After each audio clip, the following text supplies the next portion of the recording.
Assalamualaikum warahmatullahi wabarakatuh. Saya Fadila Nurhasana, NPM 247820442. Nah, di video kali ini saya akan menjelaskan lab session 11 dengan topik Introduction to Ansible. Nah, tujuan dari praktikum ini adalah memahami konsep dasar Ansible, membedakan Ansible dengan Python script yang sebelumnya digunakan, lalu mengenali komponen utama Ansible, serta menulis dan menjalankan playbook sederhana untuk mengambil informasi perangkat jaringan. Di lab ini, fokus saya bukan hanya perubahan konfigurasi, tetapi pada observasi dan pengambilan data, yaitu menggunakan get fake dari setiap perangkatnya. Nah, sebelumnya, saya akan menjelaskan apa itu Ansible. Ansible adalah automation engine atau orchestration tool yang banyak digunakan untuk network automation. Berbeda dengan Python script yang kita tulis manual baris demi baris. Ansible bekerja dengan cara mendeklarasikan kondisi akhir yang diinginkan, bukan langkah demi langkah.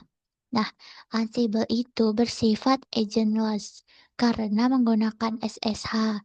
Terus ditulis berbasis YAML bukan Python imperatif. Lalu uh, Ansible itu mendukung eksekusi paralel ke banyak device sekaligus. Artinya, satu perintah Ansible bisa dijalankan ke banyak router dan switch dalam waktu yang bersamaan, tanpa harus membuat loop manual seperti di Python. Nah, perbedaan Ansible vs Python script itu kan Python itu bersifat imperatif, artinya harus mengatur sendiri manual kayak koneksi, looping device, error handling, parsing output. Nah, sementara Ansible bersifat deklaratif dan state-based. Nah, misal saya cukup menulis ambil fakta perangkat tanpa perlu memikirkan bagaimana SSH dilakukan, bagaimana loop berjalan, bagaimana error ditangani. Nah, Ansible memiliki konsep penting bernama idempotensi, yaitu kalau kondisi device sudah sesuai, maka Ansible tidak melakukan apa-apa lagi. Nah, sebelum praktik, saya jelaskan komponen utama Ansible. Pertama adalah controller node, yaitu mesin tempat Ansible dijalankan. Dalam praktikum ini, controller node adalah Docker atau VM Linux. Nah, kedua adalah manage node, yaitu perangkat jaringan seperti router dan switch Cisco. Ketiga adalah inventory, yaitu file yang berisi daftar device, IP address, kredensial, grouping perangkat. Keempat adalah modul, contohnya kayak iOS-Fake, terus iOS-Config, dan Napalm install config. Kelima ada playbook, yaitu file YAML yang berisi kumpulan task. Nah, setiap task biasanya hanya melakukan satu aksi spesifik, misalnya mengambil fax atau mengirim konfigurasi.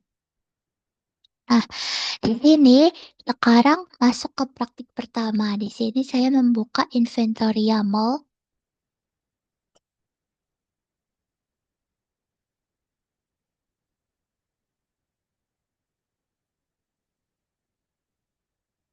Nah, di sini saya membuat inventory YAML, yaitu di sini itu ada grup all, subgrupnya ada routers, subgroup subswitch, subgrupnya ada router, subgroup switch, dan setiap host setiap host saya beri Ansible host atau IP perangkat, terus ada user user dan password, terus network OS-nya,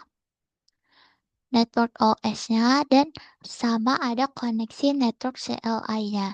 Nah, struktur inventory ini penting karena Ansible sangat sensitif terhadap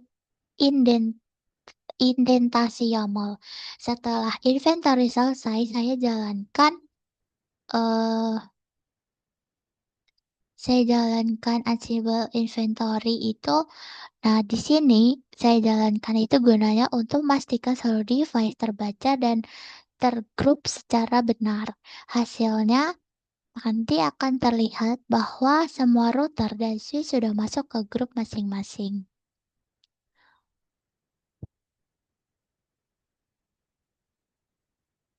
Nah, uji koneksi Ansible sebelum membuat playbook, saya pastikan koneksi Ansible ke semua device berjalan normal. Nah, di sini saya akan menjalankan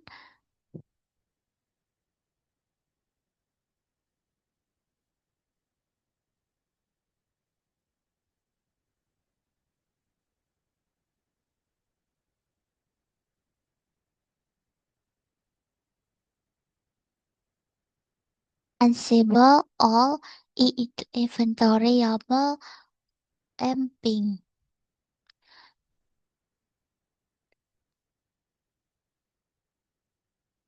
Nah, hasil output menunjukkan seluruh device sukses. Kalau pingpong kayak gini itu sukses. Nah, ini penting untuk memastikan kredensial benar, SSH berjalan, dan inventory tidak salah. Kalau ping gagal, playbook pasti akan gagal. Nah, selanjutnya, di sini saya sudah membuat playbook bernama get version YAML. Kita lihat dulu get version YAML, kita buka YAML, get, get version YAML.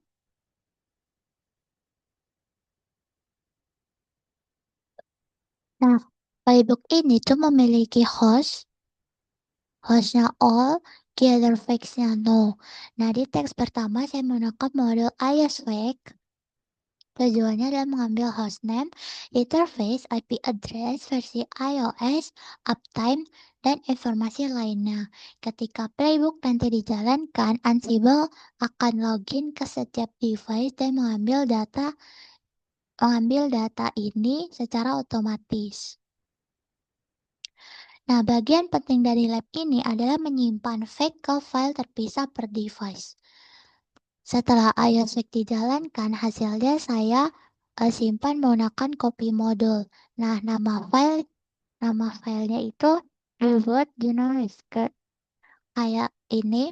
Jadi yang fake router 1, fake S1 itu. Nah, isi file ini adalah output facts dalam eh, bentuk struktur data. Coba kita buka ya. Baik, kalau kita buka S1 txt. Nah,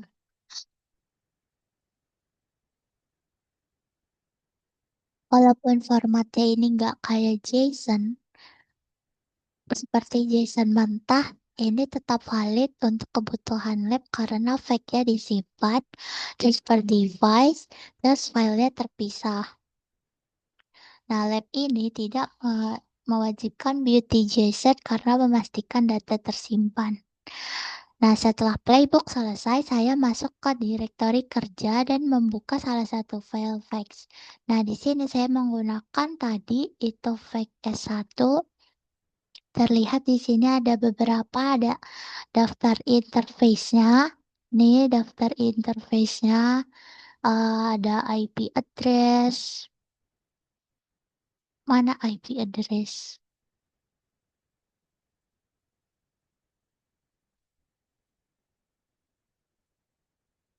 Nih ada IP address, terus ada MAC address, lalu ada network, ada informasi jaringan lainnya. Nah, ini membuktikan Ansible berhasil mengambil dan menyimpan informasi dari device ke jaringan. Nah, dari praktikum Lab 11, ini dapat disimpulkan bahwa Ansible sangat efektif untuk network observation dan inventory otomatis. Dibanding Python script, Ansible itu lebih singkat, lebih mudah dibaca, dan lebih cocok untuk skala besar. Nah, fakta perangkat dapat dikumpulkan hanya dengan satu playbook tanpa scripting yang kompleks. Demikian penjelasan Lab 11. Saya akhiri. Wassalamualaikum warahmatullahi wabarakatuh.